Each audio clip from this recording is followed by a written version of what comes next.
আসসালামু আলাইকুম বন্ধুগণ, আপনারা দেখছেন যে জানাজার নামাজ নিয়ে বিতর্ক চলছে, কিন্তু কোরআনে জানাজার নামাজ আছে। এখানে যদিও বলা হচ্ছে জানাজার নামাজ নাই, কিন্তু কোরআনে জানাজার নামাজ আছে।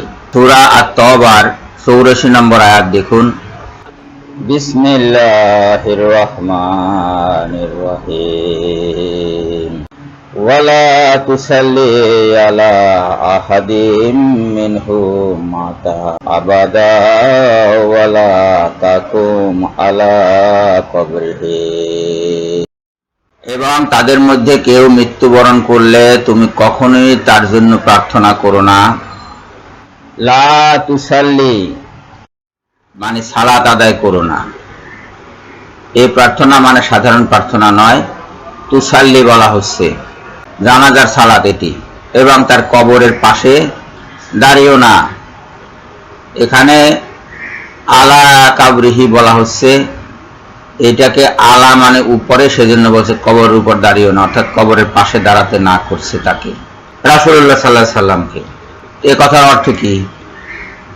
কেউ মারা গেলে তার উপরে তুমি সালাত আদায় করো না এবং তার কবরের পাশে দাঁড়িয়েও না। তার অর্থ কি? কবরের পাশে দাঁড়ানো এবং জানাজার সালাত কোরআন কর্তৃক অনুমোদিত, আল্লাহ কর্তৃক অনুমোদিত, এবং মুনাফিকদের ক্ষেত্রে এটা নিষিদ্ধ। এটা কাদের জন্য? মুনাফিকদের জন্য। কেমনে বুঝবো? এর আগের আয়াতে আছে, এর পরের আয়াতে আছে, এবং এই আয়াতেও আছে। এই আয়াতে আছে কোথায়? ইন্নাহুম কাফারু বিল্লাহি ওয়া রাসূলিহি ওয়া মাতু ওয়া হুম ফাসিকুন। নিশ্চয়ই তারা আল্লাহ ও তার রাসূলকে অবিশ্বাস করেছে এবং তারা ফাসিক অবস্থায় মারা গেছে। মুনাফিকদের সম্পর্কে বলছে। তার মানে জানাজার নামাজ আছে। রাসূলকে যখন জানাজার নামাজ মুনাফিকদের জন্য পড়তে নিষেধ করা হয়েছে, তখন বুঝতে হবে যে রাসূলের এই জানাজার নামাজ মুমিনদের জন্য পড়তে হবে। জানাজার নামাজ আছে। যারা বলছে এভাবে যে জানাজার নামাজ কোরআনে নাই, তারা কোরআন ঠিক মতো পড়েনি। এই ভিডিওটি আপলোড করেছে HTV।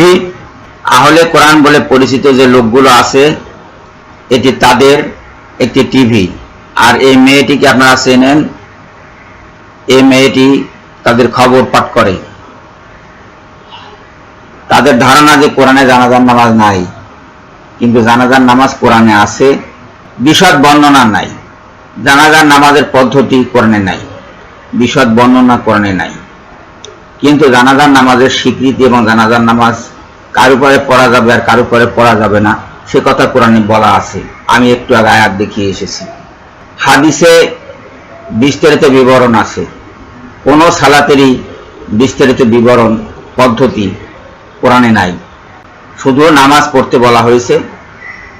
পদ্ধতি হাদিস শরীফে রয়েছে।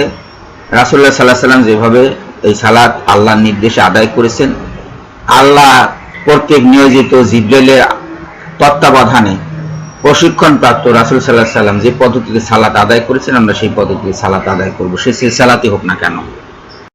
যারা হাদিস মানে না, তারা গোমরা, তারা সালাত আদায় করতে পারবে না। কিভাবে আদায় করবে? তারা নিজেদের মন গড়া সালাত আদায় করবে, করুক।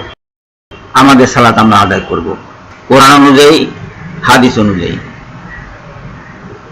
সবাইকে ধন্যবাদ জানিয়ে আজকের মতো এখানেই শেষ করছি। আল্লাহ হাফেজ।